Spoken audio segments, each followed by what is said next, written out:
Hi friends, today I'm going to start with migration series. As part of this, I'm going to cover server migrations, database migrations, and the web apps migration. So today I'm going to start with database migration.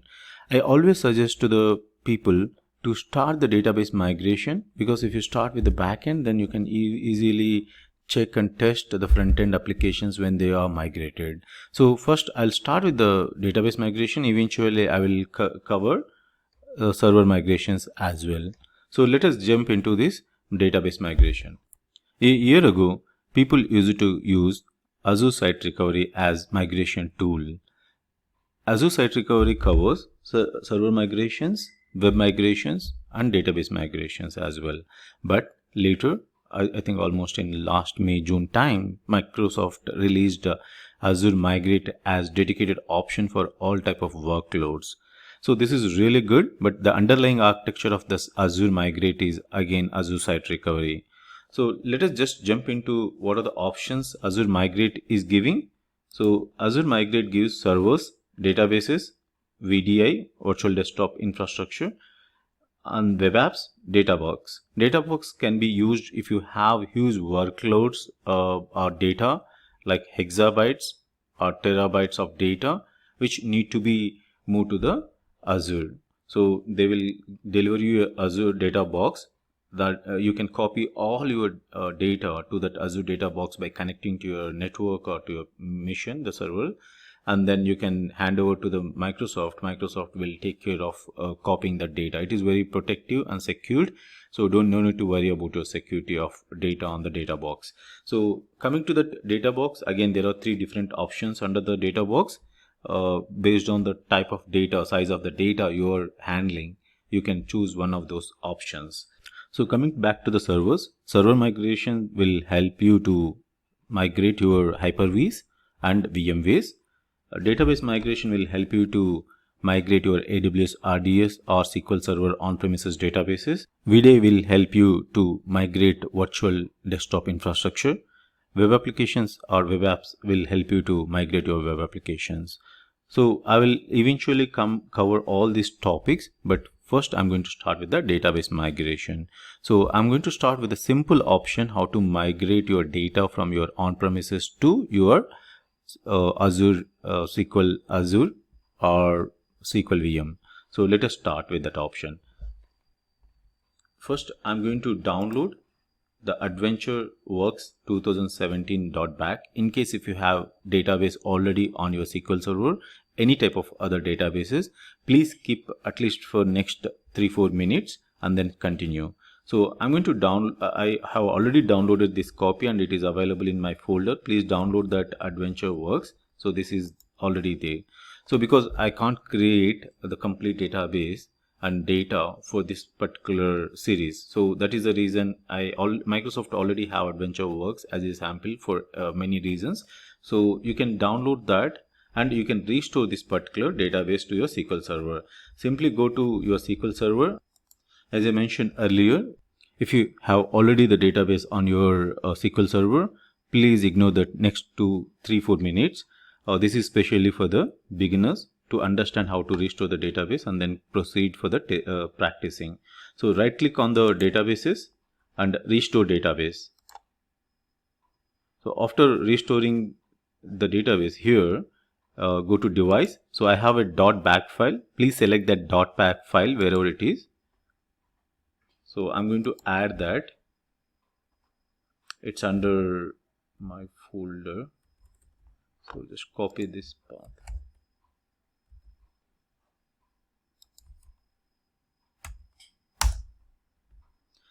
So just select that .back file which you have downloaded from AdventureWorks.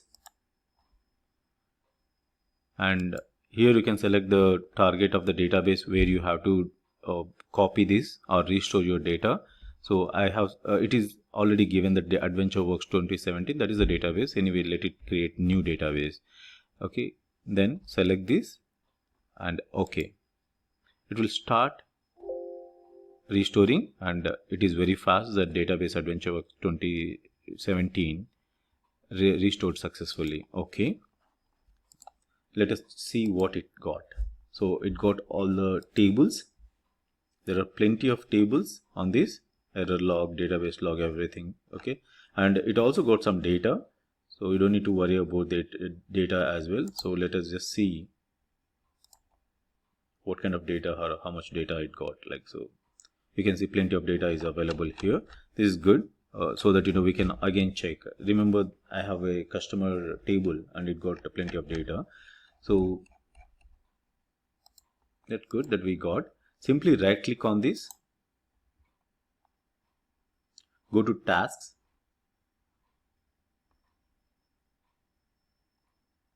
and go to the deploy database to Microsoft Azure SQL database. This is the option. This is the simplest way of migrating your data to your Azure SQL. Okay, again, Azure SQL got 3 different options. One is I have already covered in the other video that it got Azure SQL, which is managed database or managed service.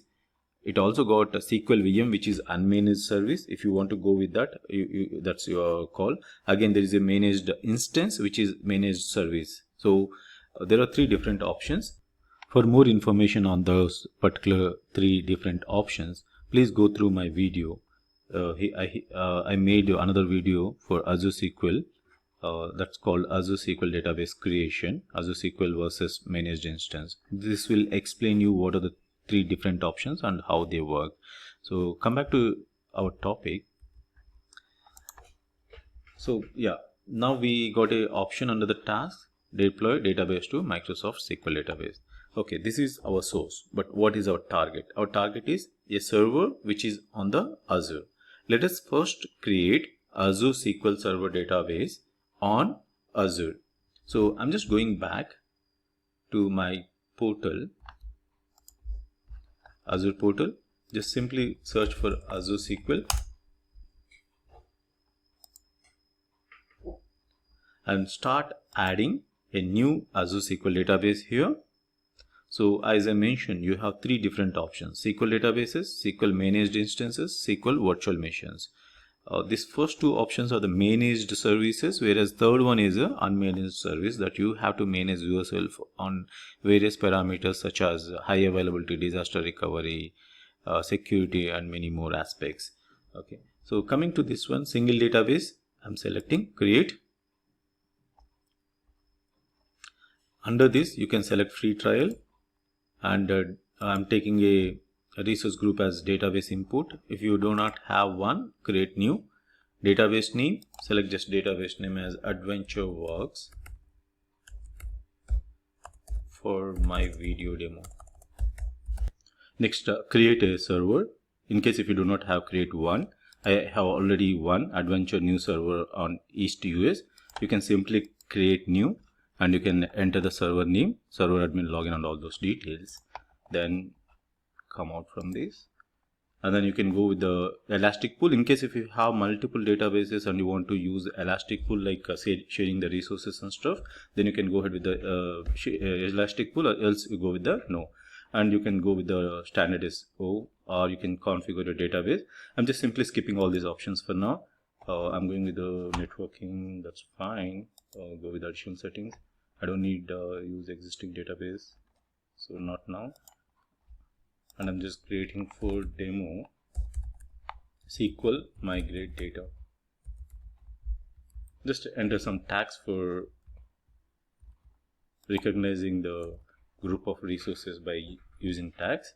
So next, review it. This is the estimated cost for this particular SQL Server instance, like 991 rupees per month. Okay, my currency is selected as Indian rupees, but if you have selected your currency as dollars or some other currency, that will be shown up. So coming to your details here, these are all the things which you have already selected. Simply go ahead and create. So first it is validating whether all the details which I have entered are fine or not. In case if they are not fine, then it will come back and throw you error. In case everything is fine, it will go ahead and create. It's already underway. Your deployment is underway. So it will just take approximately 2 to 3 minutes to create your database and database server. Let it create. After a couple of minutes, my deployment is complete, and you can go to the resource. Simply click on this. So these are the various options or features given under the SQL Server. Anyway, for my database, I have I need connection string to connect from my SQL Server or from your web applications or any other type of applications. This is just simply click on the connection string, and this is your connection string. Just try to remember this. Now let us go back to SQL Server. Right click on the database which you want to migrate to the Azure SQL. Simply right click on the task and deploy database to Microsoft Azure SQL database. Click on it, and now this is all fine. Click on next, and you have to connect to your Azure SQL database. Connect. So here you have to know what's your database. I mentioned earlier, right? So you just copy this. I'm going to copy. Let me know.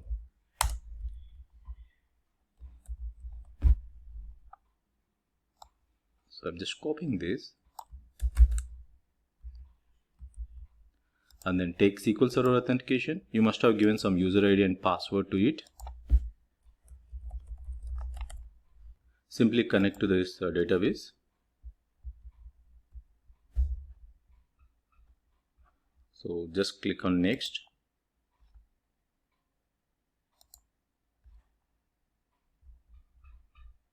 So this is a summary on your migration. Click on next. So it's already started extracting schema from database. So it will eventually go to the tables, procedures and views to migrate to your new database. So it will take at least 30 to 40 minutes. One more thing what you have to remember is this is not recommended way if you have a huge amount of data and number of clusters. First, in case if you have number of clusters on your database, then you have to first go with the database migration assistant. So there are 3 different options to migrate your database. Probably there may be a few more. One is like to migrating directly from here SQL Server. The second one is like you have database migration assistant. There is if you have huge workloads, then you can go even with the data migration service. These are 3 different options, and by copying your .back file to your SQL VM, you can again restore. There is another method, but yeah, so this is one method which is very simple. Just simply create the database or database server on your Azure and come back to your SQL Server, right click on it and initiate for the migrating your data to your Azure SQL. So you can see here it is already starting validating schema models, then exporting the data, processing tables. So one after one it is started processing, creating deployment plan, initializing deployment, everything is being done. There will be a huge list and it will take minimum 30 to 40 minutes of the time based on the size of the data you are exporting to your cloud. So I'll keep it on the pause for this next 30-40 minutes. Once that is ready, I will show you the complete list, what all things are done. You can already see your success like tables, processing and all. Okay, so I'll resume this video after the migration is ready. So after approximately 40 minutes, I can see that operation is complete, and you can see all the operations are fine, like exporting database schema, processing the tables, and also like disabling some indexes which may not be valid for this migration or migrating to the Azure SQL. So you can see everything is successful, but not every database will have the same type of route. Probably you may get some failed issues. You need to figure out like what could be the replacement after you deploy that data to the Azure SQL. So probably you need, for example, if you are using some kind of encryption and if it is not supported, it may get failed. So it all depends like from which version to which version you are trying to migrate. For example, Azure SQL will always leverage the latest features of the SQL Server, whereas if you are using SQL Server 2006 or some earlier versions, definitely you will face issues. I have taken this AdventureWorks 2017 version. That is the reason I don't see any issues. It's a just recent version and it may not be having any complications to migrate to the SQL Azure. Okay, so finally, anyway, it is all successful. Let us close this window. You can see everything is fine. Now close this. Now I'm going to connect to the Azure SQL database from my SQL Server directly. Okay, let us connect. This is my local server which is on my laptop. So just minimize it. I'm going to connect to my Azure SQL database. I have already entered while connecting to this one, while migrating to this one. So now SQL Server connection, and enter your password just to verify whether the data is migrated or not.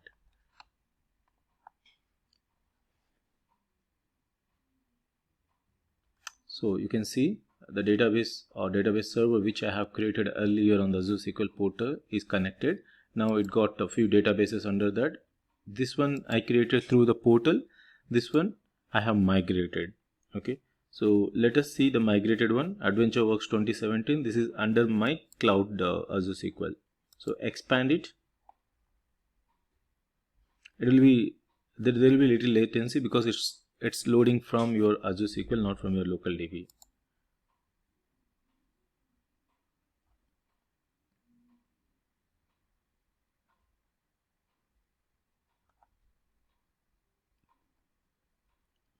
So you can see all the tables what we have seen earlier in my AdventureWorks of the local database.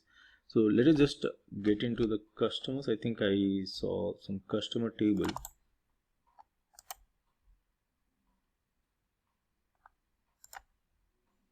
So let us execute the query.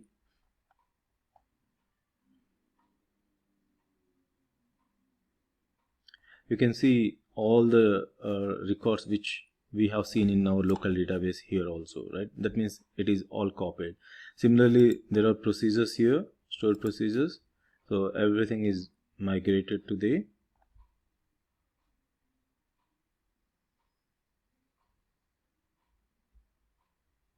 So you can verify by running few queries and checking whether all the procedures and views are also migrated to the new database server which is on the cloud. This is how you can verify. And again, there are plenty of ways to verify, like from your front-end application. You can again try various features and see whether all are working fine as per expectation. By changing the connection string in the web.config file in the ASP.NET application, you will be able to do that.